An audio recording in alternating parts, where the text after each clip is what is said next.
Đorđe ima jako lepici, jel hoćeš kasnije? Čekaj, reci mi ti. Nije do vica, znači do situacije. Ispričat ću ga, nadam se da se koleginice moje ne ljuti. Ali ona je sad ali ona je Srpkinja, Martina Srboš, gotovo rešeno. Ajde, kaži.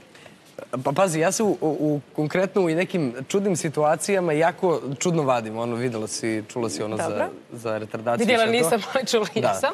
Ajde. Hvala Bogu da nisi. Sad Ortek i ja idemo do Zagreba, imamo neki nastup i mi se smejemo nešto kolima, jako nam je zabavno i sve to.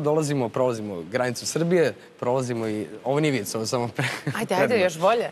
I dolazimo do graničnika tamo i sad carina, prolazimo mi to i dođemo do graničnika i on kao, dečki, šta je tako smišno? I ja sad tako imitiram hrvatski. I sad, šta je tako smišno? Ja rekao Šta ti je, Bajo, šta ti je? Kaži, Bajo. Rekao pa rekao, nemamo ništa za prijaviti, ono kao imamo samo dobre vice.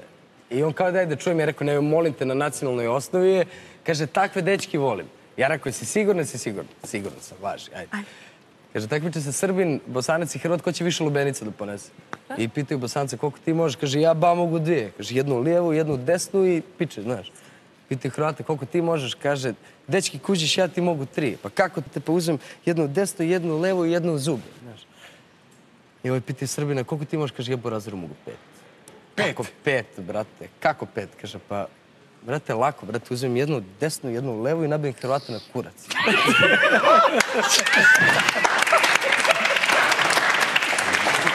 Moment. Čekaj, ovo se dešava na carini. Ovo se sve dešava na carini. I mi ne prolazimo kao carinu. Moment. Ja sam mu rekao, bolje me pretresi nego da ti ovo ispričam. On je to stvarno želeo. On je krenuo da se grči čovek od smeha.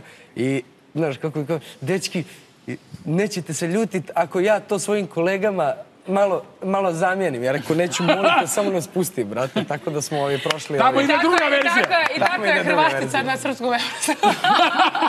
I tako su Srbi na kurcu.